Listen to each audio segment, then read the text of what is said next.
నమస్తే. నేను మీ KS Naidu. KS నేను సైతం ప్రశ్నిస్తా యూట్యూబ్ ఛానల్ స్వాగతం.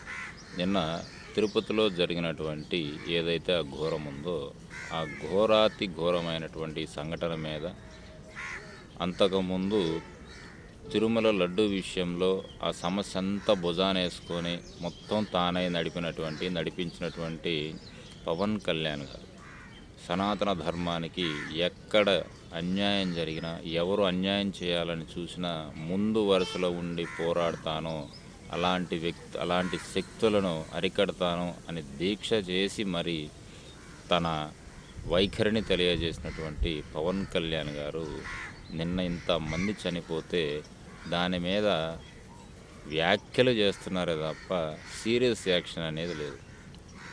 ఎందుకు ఈ మేనమేంషాలు లెక్క పెడుతున్నారనేది మీ విజ్ఞతకే వదిలేస్తున్నాయి. ఎందుకంటే తిరుమల తిరుపతి దేవస్థానంలో శ్రీ వెంకటేశ్వర స్వామికి చాలా ముఖ్యమైనటువంటిది, పవిత్రతకు మారుపేరు. ప్రపంచ దేశాల్లో కూడా ఆయన భక్తులు ఉన్నటువంటి విషయం అందరికీ తెలిసిన విషయం. అందులో మీరు కూడా భక్తులని మాకు తెలుసు, అంటే మీ మాటల ద్వారా.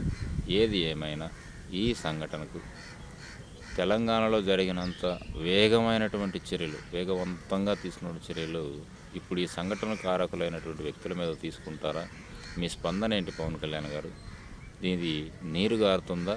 చట్టపరమైనటువంటి చర్యలు తీసుకుంటారా? ఎందుకంటే ప్రభుత్వం మీది, చైర్మన్ కూటమి ప్రభుత్వానికి సంబంధించిన వ్యక్తి.